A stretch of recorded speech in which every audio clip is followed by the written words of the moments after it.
salaamaaleykum ñoo ngi suñu deuxième numéro Zero to Hero tey nag ñu andi leen benn gan gu nga xam ni yéen ñëpp yéen a ko doon laajte am na ñu ko laajte ci commentaire yi am na ñu ma woo di ma ko laaj aussi gan googu muy gan gu riche gan gu nga xam ni sama rakk la sama gaañ la sama waay la comme ni ñeneen ñi nekkee sama gaañ mais moom dafa bokk ci sama gaay yi nga xam ni dafa spécial maanaam mu ngi bokk ci groupe gi kooku ñu koy wax Pape Ndiaye Souaré Pape Ndiaye nag suñ ko waxee xel yi dafay dem ci équipe nationale day dem ci Crystal Palace ak feneen ak France donc tey ñu andi leen gan bu spécial Pape Ndiaye Souaré Ndiaye ci loolu ne sant yàlla daam maa lay ziar di la nuyu di la wax bienvenue welcome mais Ndiaye foo ne woon ah daam maa ngi fi toog gisuñu la gëj la gis ma Ndiaye fu mu ne dëgg la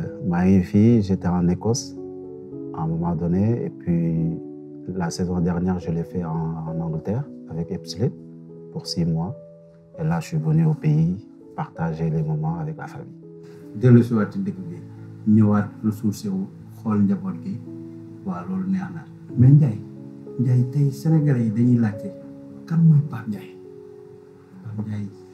fan la jógee Pape Ndiaye enfance am Pape Ndiaye maanaam ban équipe la tàmbalee maanaam question boobu day dellu si lu bëri ñu koy laajte dëgg la bon man maa ngi jógee Rufisque Tëngéej foofu la samay parents jógee fa laa nekkoon en tant que jeune et puis j'étais à l'équipe de Dewo mooy benn équipe bu nekk foofu Santhiaba j'ai grandi là-bas j'ai fait mes premiers pas en école de football j'ai fait les tests de Diambar j'ai réussi les tests de Diambar je suis parti en 2003 et puis 2008 j'ai signé mon premier contrat avec Lille et puis voilà boo xoolee sama enfance c'est plutôt pratiquement à Rufisque quoi avec mes parents tout le monde puis je suis parti de là-bas être à Diambar pour 5 ans aller à Lille bon après tout est parti de là-bas mais lii boobu laay dellu si parce que maa ngi am benn souvenir Sayer andi leen yow ak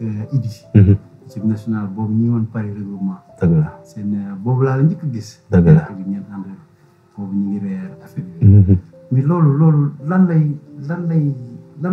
lay def si yow maanaam lan la defoon si yéen bi ngeen ñëwee jour boobu bon comme tu sais yow xam nga ne booy football tey nekk gis sa équipe dëkk t'as envie d'y jouer t'as envie d'être sur la table avec tout le monde donc loolu la def donc ça nous a permis bu ñu demee ñu liggéey def lu ñu war donc on savait que bu ñu liggéeyee dinañ mën a participer ci loolu parce qu'on était dans un club qui était vraiment huppé et puis yàlla dogal ñuy góorgóorlu foofu donc c'est plutôt envie d'être sur la table comme tout le monde loolu la ñu amoon envie quoi vraiment bu ñu gisee. su ma loolu comme tey si man. je me rappelle boobu yéen a ngi ñëw fekk ñuy reer. dëgg la affaire yi demee noonu après si la ñu Sayer ni ñi ñooy futuru équipe nationale. loolu moom xam naa dañu ko doon bañ a wax pour ñu bàyyeeku wala mais vraiment ñun moom suñu passage surtout Margane c'était vraiment bien parce qu'on s'entraidait on se parlait beaucoup donc ku deful lu baax dañuy taxaw wax ko donc loolu vraiment ça nous a aidé parce que l'objectif c'était de jouer avec l'équipe nationale du Sénégal parce que je pense que c'est un rêve de tout un joueur professionnel donc Dieu merci on a eu l'occasion de le faire donc ñu ngi sant yàlla bu baax ci loolu. ndax sa diggante kii di. nu mu demee. bon Gana moom wax dëgg ne yàlla c'est comme un frère donc nos familles se connaissent et puis booy xool on a passé pratiquement toutes nos carrières ensemble donc boo gisee ñoo jógee Diambar ñoo dem Lille donc on a fait presque 7 ans ensemble. Et puis quand je suis parti en Angleterre, il est venu 6 mois après. On se voyait souvent aussi. Donc on n'a jamais été loin. Même si j'étais revenu après plus tard en Angleterre, on passait des moments ensemble aussi. Donc c'est comme un frère, c'est au-delà du football, vraiment. Mais Ndiaye ngeen jógee Diambar basculer dem Lille. Transition boobu noo leen ko dundee. Bon personnellement yow naka nga ko dundee. Bon man maa ngi rappelé wu bañ doon def test.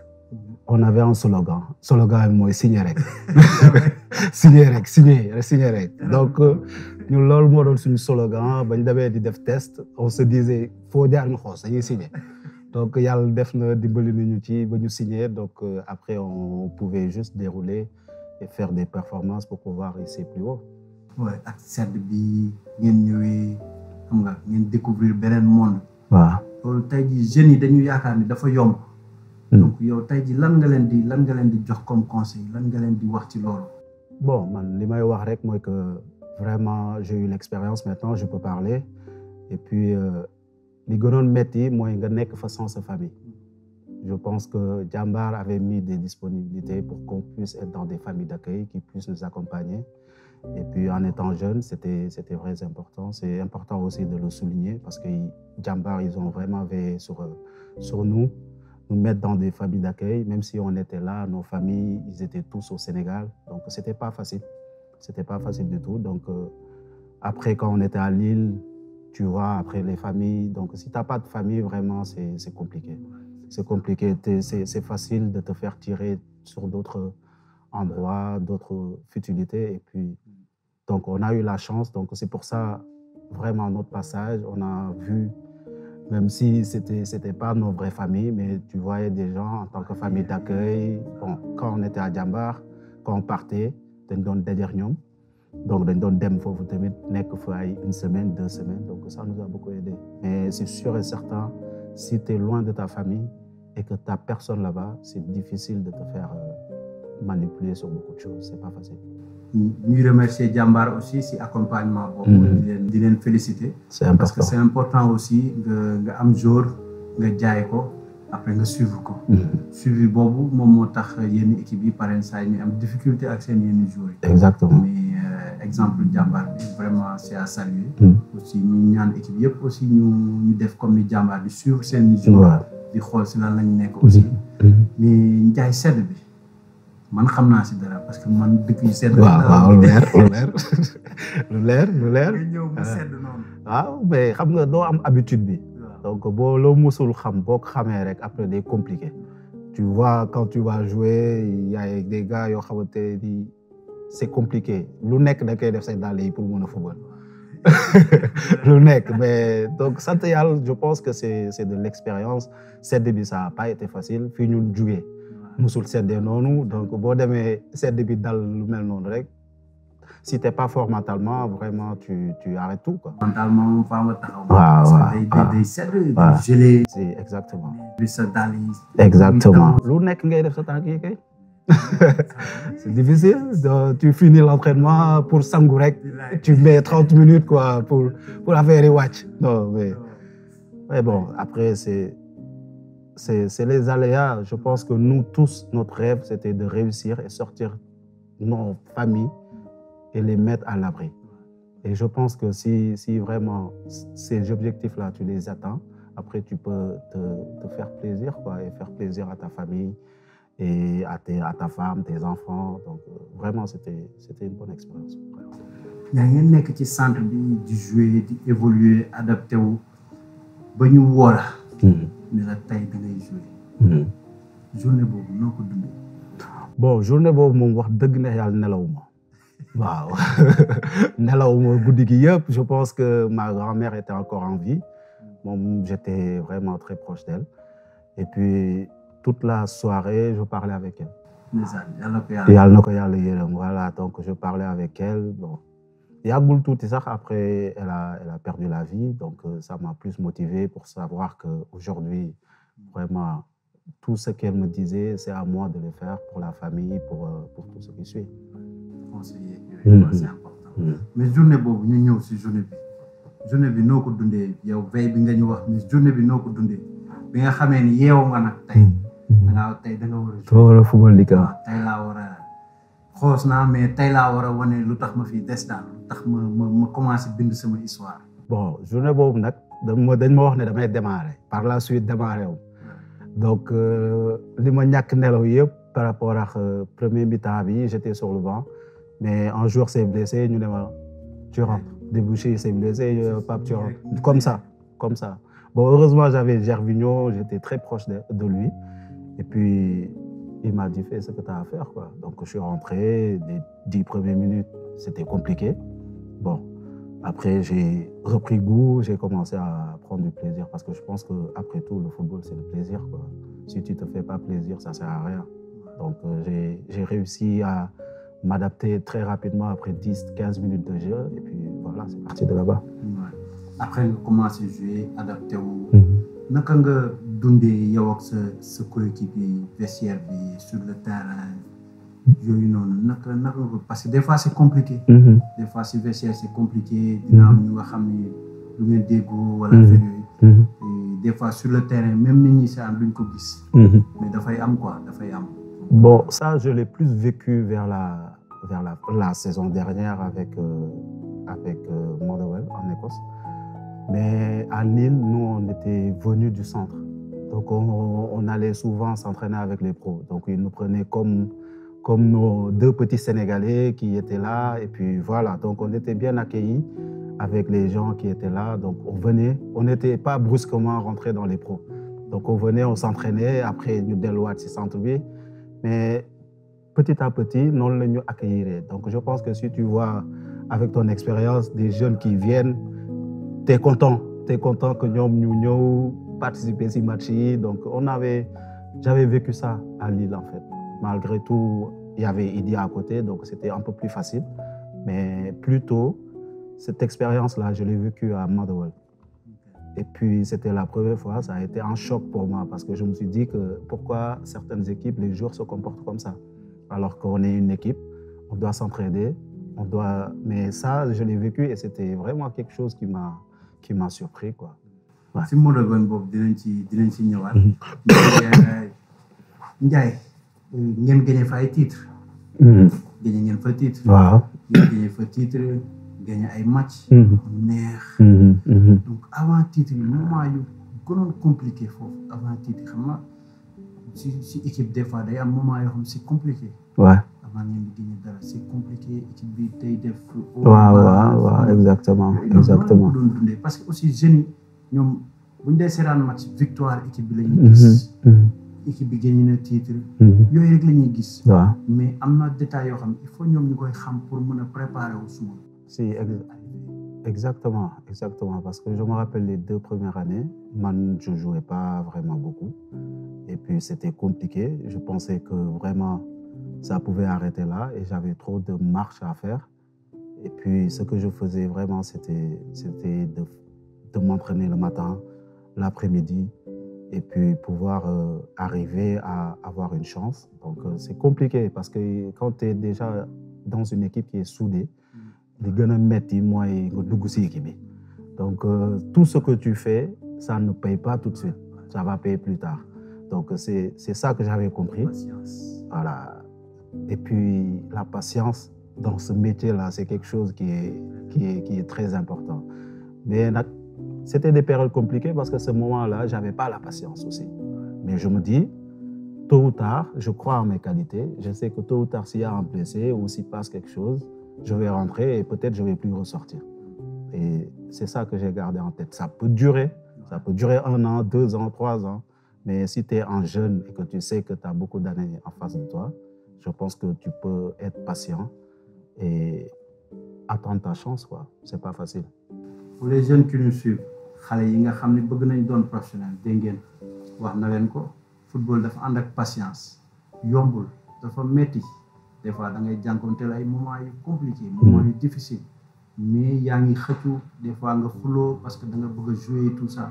Non, liggéeyal dégg ngeen ko ñaari yoon lay entraîné si journée bi liggéey xaar heuram jot mu prouvé ko. Donc gars yi liggéey leen amul coow lu bëri liggéey dafay fay suba. Kon Ndiaye donc ñu jàll si passage boobu dugg si nag moment yu neex yi.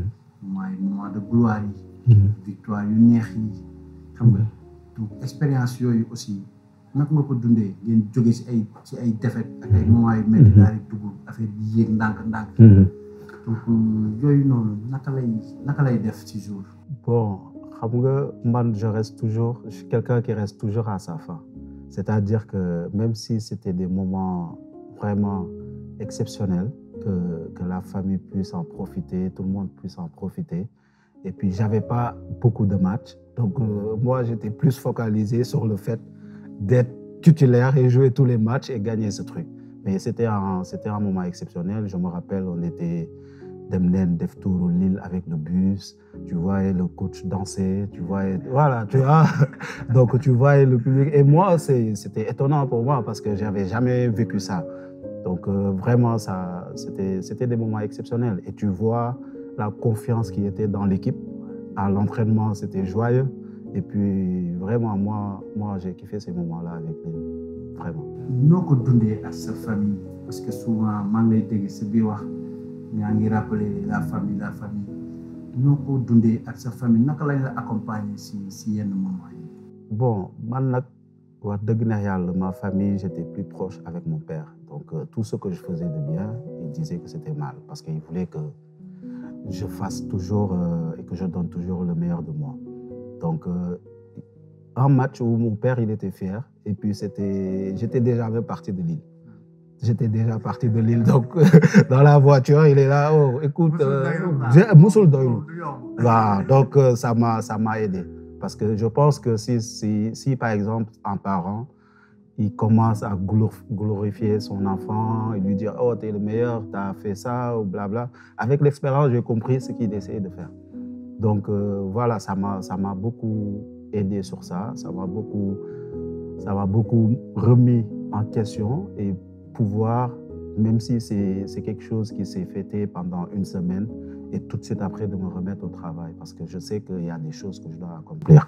C'est une pression positive. Positif. Ouais, c'est important. C'est important que les parents accompagnent les parents accompagnent leurs enfants et bañ di leen wax yéen a mën.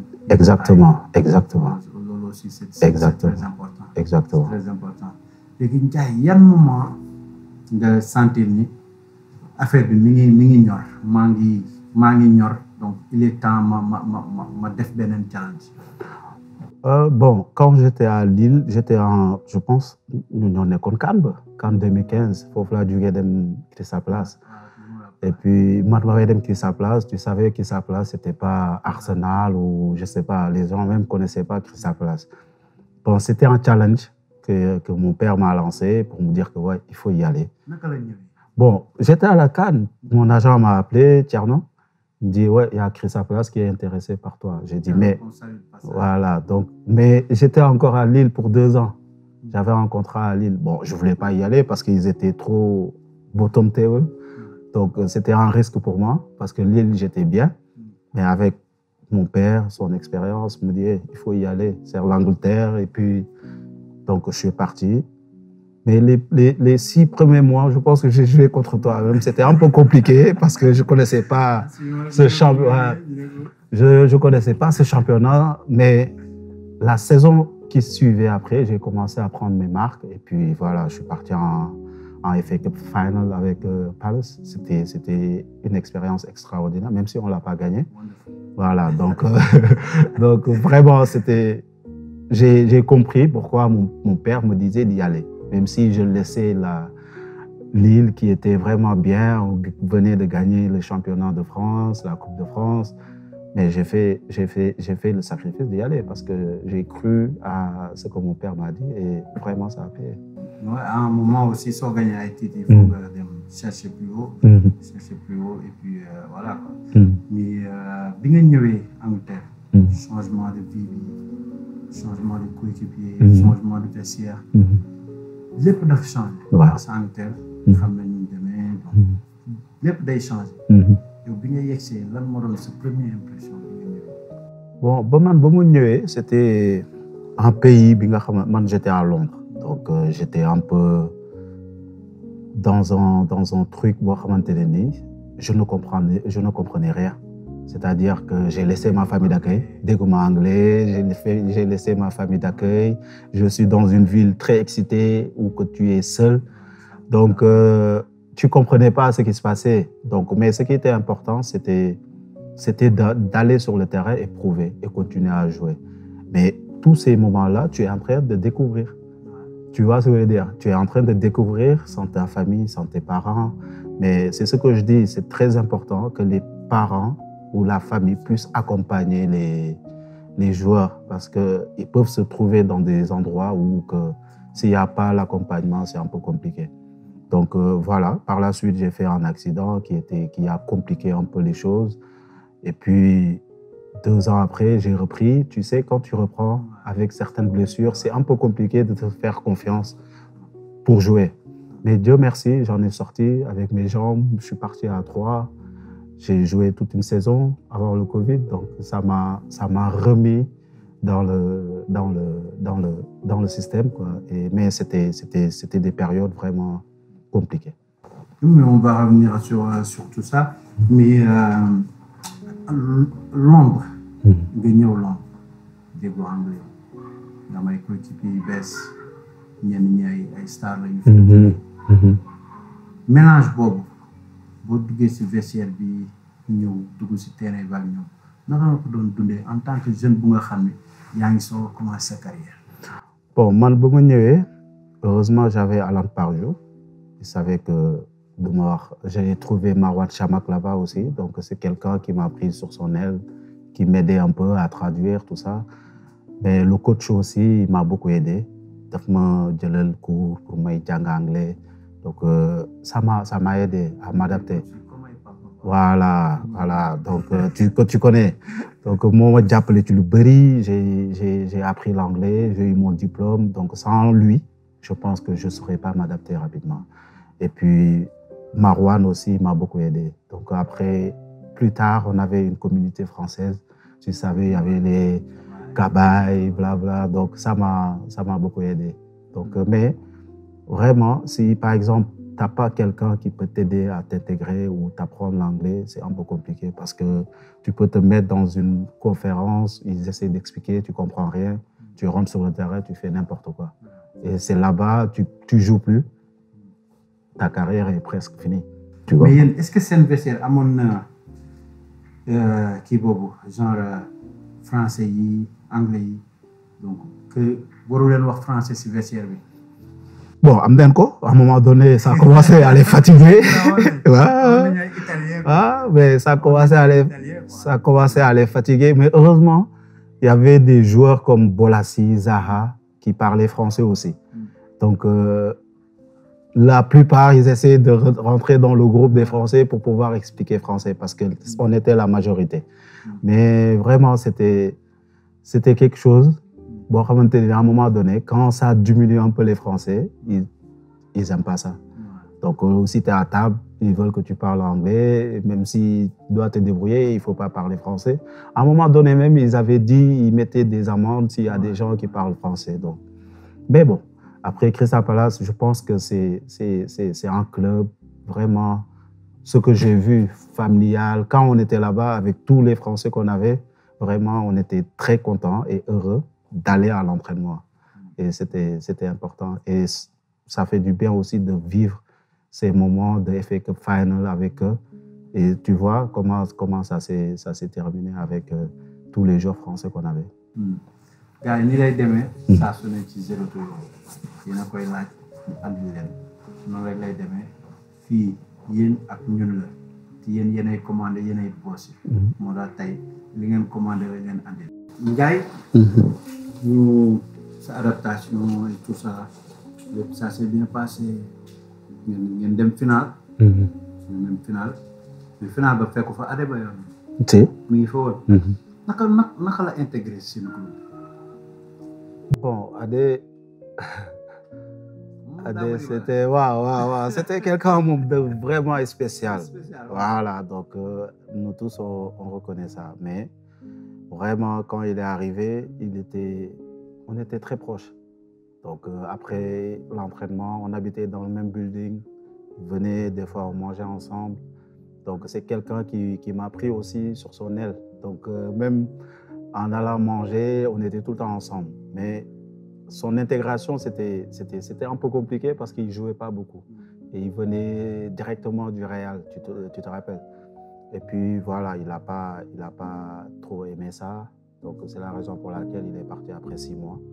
Mais quand il était là, il y avait Kabaï, tu vois. Donc c'était des doyens qui étaient vraiment des gens qui nous accompagnaient sur beaucoup de choses. Donc, ils nous donnaient leur expérience. Parce que si tu te rappelles, Kabaï, j'étais avec lui à Lille. On a gagné le championnat, la coupe. Donc, vraiment, moi, j'étais avec eux le plus souvent possible, avec eux. Donc, j'aimais les fréquenter vraiment pour pouvoir tirer beaucoup d'expérience par rapport à ce qu'ils faisaient, quoi. Ouais. Ouais. Donc, nga gagné fële titre, ñëwaat fii gagné titre.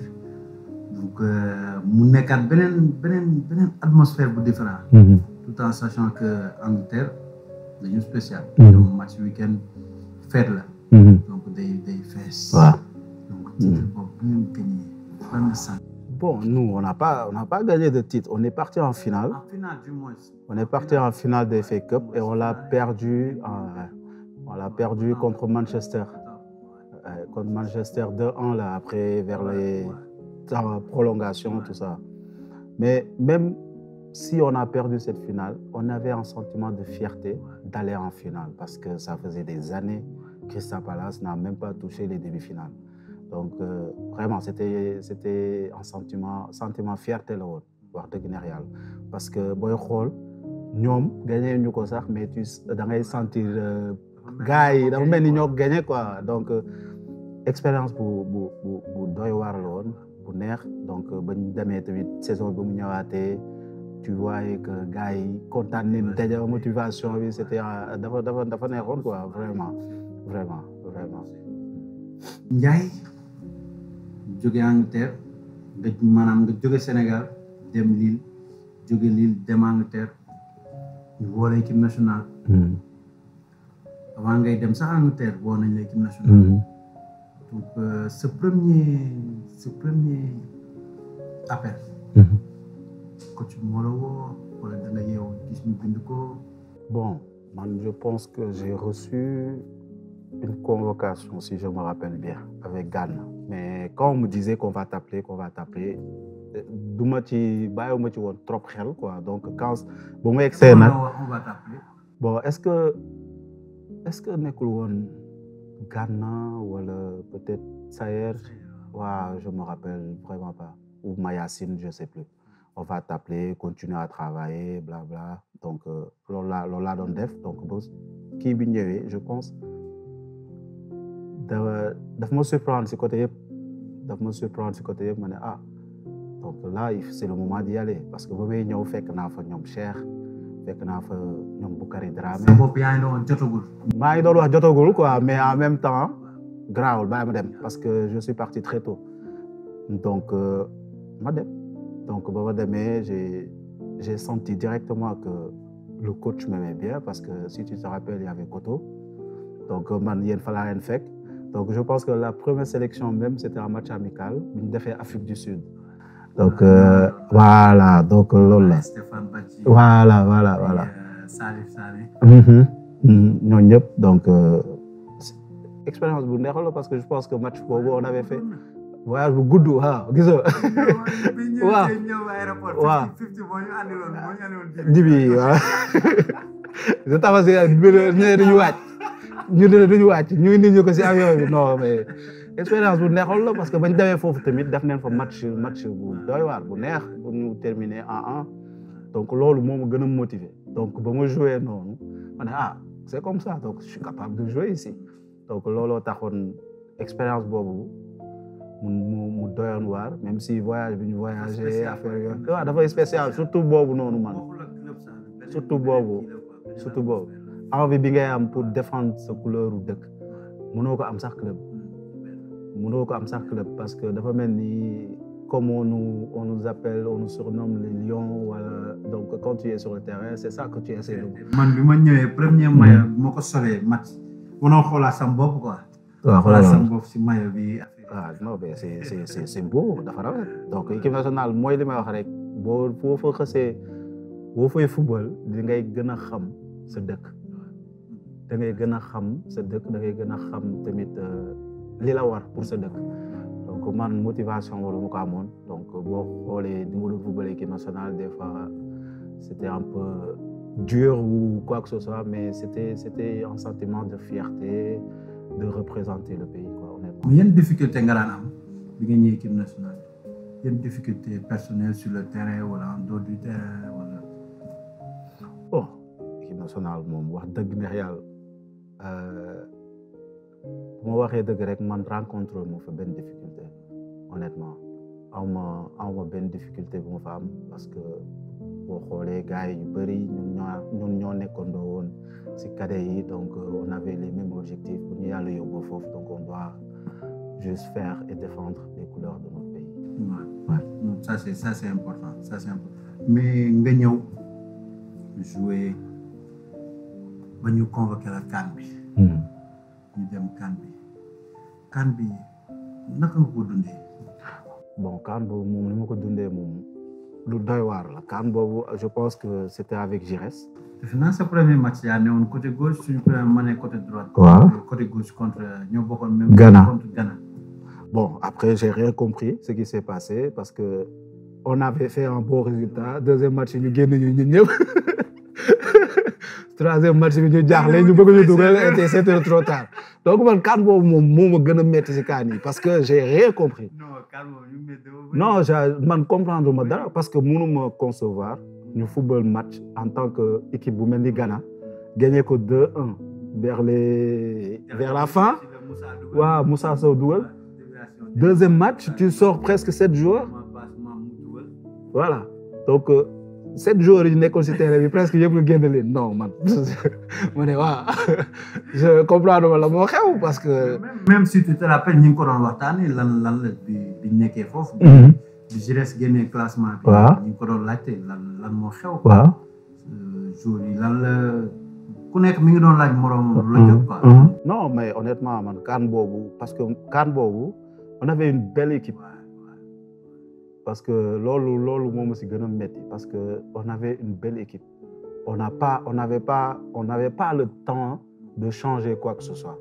Je me rappelle motif bi ñu joxoon fraîcheur la quoi. mais non tu peux pas dire ça loolu waru ko wax loolu waru ko wax parce que mënuma concevoir ba léegi CAN boobu day rester sama bopp honnêtement CAN yëpp CAN boobu moo si des sama bopp parce que équipe bi ñuy amoon avec de l'expérience avec de la jeunesse donc loolu moom on devait sortir avec sur quelque chose quoi loolu moom. après Ndiaye joueurs yi ñëw.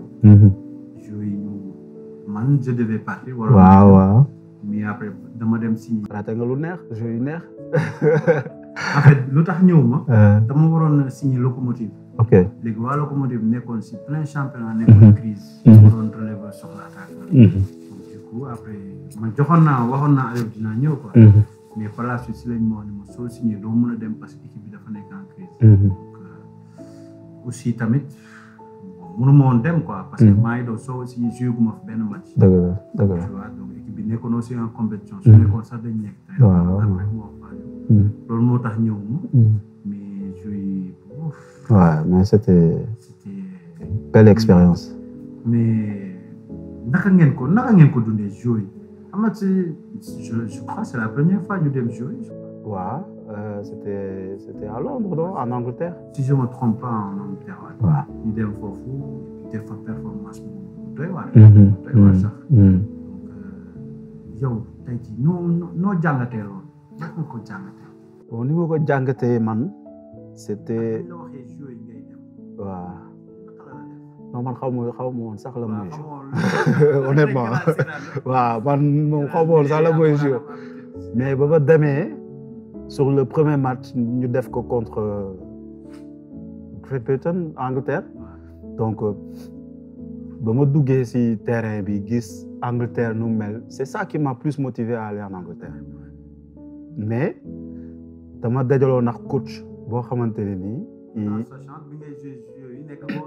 non dama dajeex coach boo xamante ni il avait daf ma libéré sur beaucoup de choses donc je pense que voilà ñu ngi koy ziar maa ngi koy ziar ba léegi.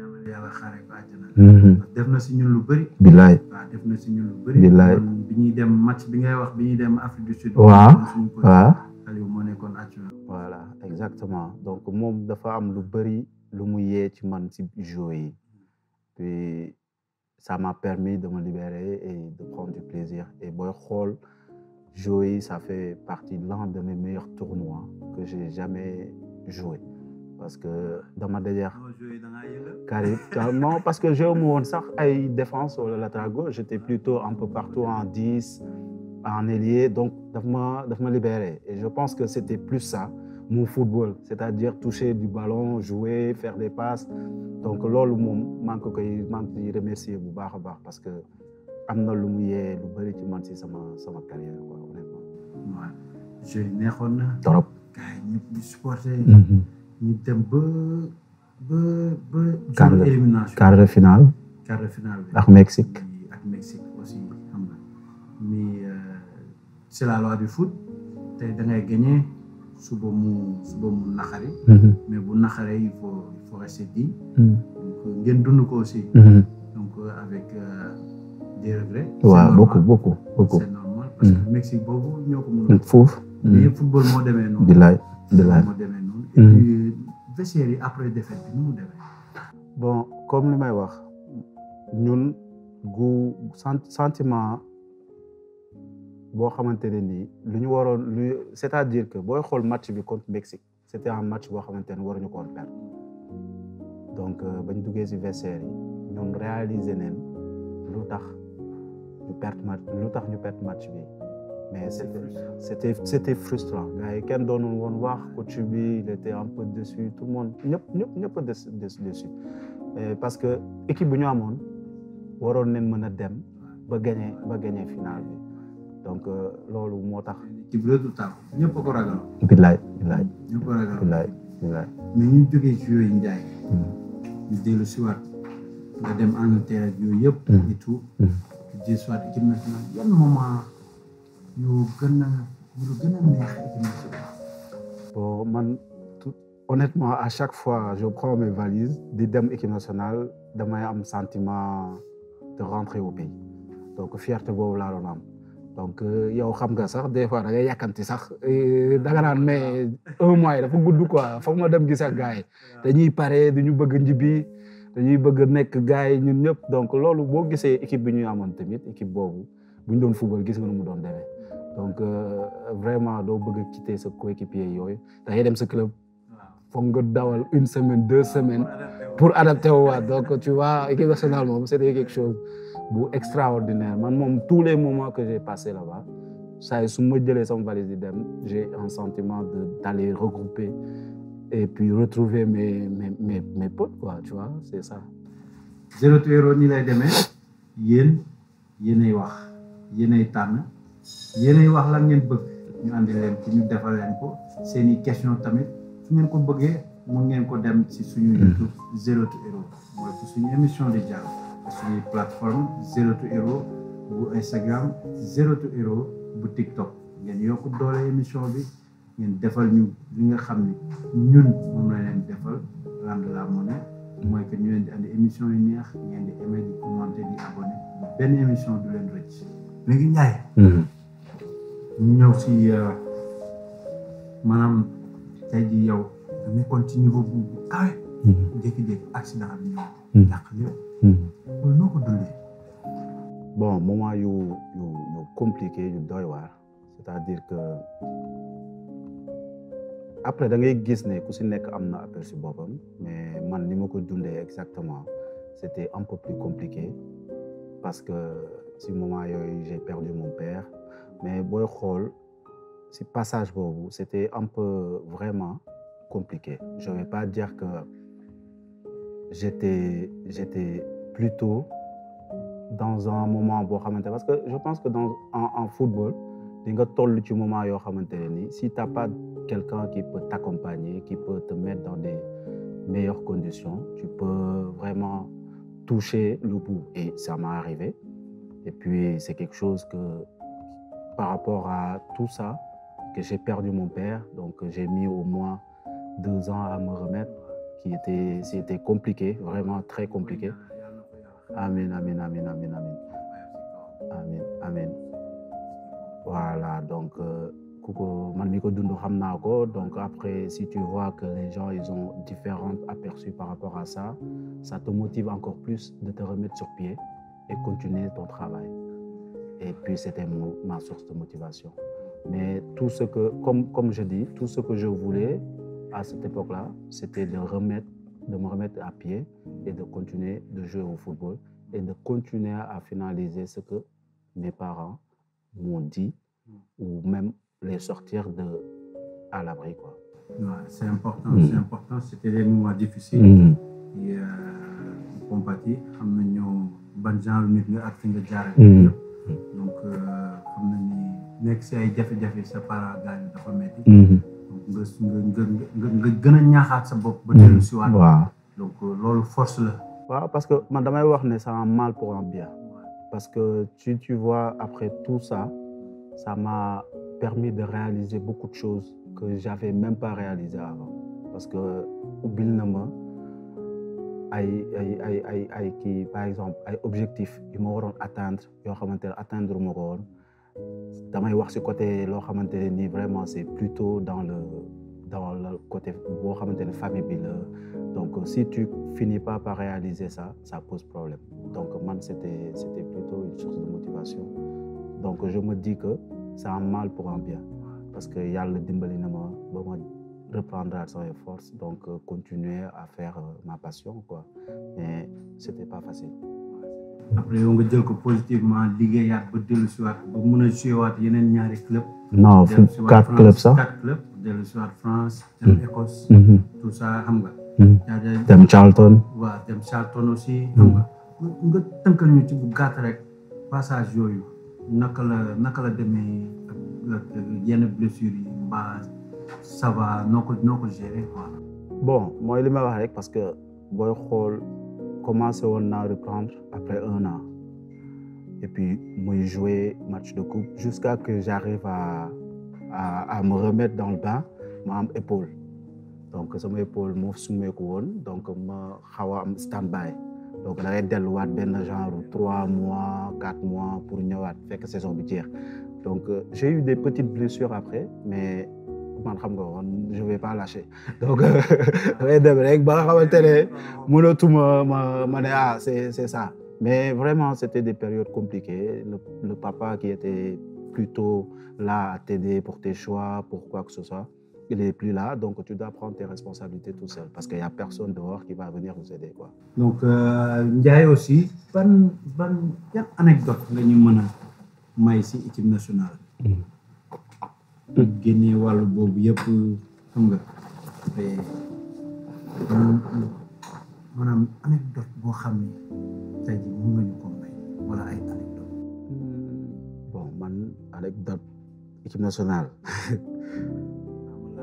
waaw yàlla jàpp kay parce que dama nekk di xalaat quoi je sais pas exactement loo xamante ne nii man j'en ai pas de.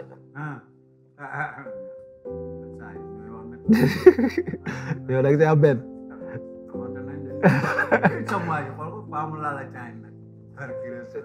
merci.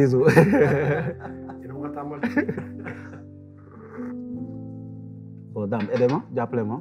fàttali ma benn anecdote. bon man li ma xam mooy bi ñu demee voyage bi nga xamante ne nii dañoo demoon Afrique du Sud. jóge Afrique du Sud ñëw Sénégal ñu ne dañuy def escale fii gars yi yónnee dibi pour nit ñi indil ñu ko ba si biir avion bi loo xamante ne man mosuma ko dund dama ne mais man qu'est-ce qui se passe je suis en équipe nationale voilà non mais alors loolu ay tamit bi demee fee bi ñëwee France def na Paris bi alarme sonné waaw sapeur ñëw. waaw mais comment mën sa alarme bi waaye fàttaliku c'était avec kii nekk woon Lamine Diatta. waaw si moom moo sapeur yi noonu. mais Ndiaye neex na trop. non neex la moom. ñu ngi lay remercier. di la sant si accueil bi di la ñaanal jàmm ak salaam ak sa njaboot sa famille sa soxna. xale yi. di la ñaanal aussi nga gën a gudd fan. amiin. conseil yi nga jox jeunes yi dinañ ci jàpp aussi. amiin. di la wax sa mot de la fin. bon man maa lay remercier kontaan vraiment defar yow lii donc je sais que ça fait très longtemps je suis pas sorti dans dans ces trucs là mais yow moom boo bëggee ñëppay ñàkk donc maa lay remercier bu baax si sa teewaay xam nga remercier sa équipe donc remercier ñëpp ñi nekk ci ginnaaw nii donc di la ñaanal yow tam gudd fan wér gu yaram ak famille bi ak njaboot bi donc vraiment c'était un plaisir. dafa si sax naanaa de dafa si sax naanaa mu ngi nii tey Pape Ndiaye soirée la leen andiloon sama frère sama rek donc di leen wax ci beneen numéro ñu andi leen beneen cadre beneen jour équipe nationale boo xam ni yéen a koy laaj mbaa ma andi leen ko rek proposé leen ko yéen ay xool kon kontaan nañu à très bientôt merci beaucoup.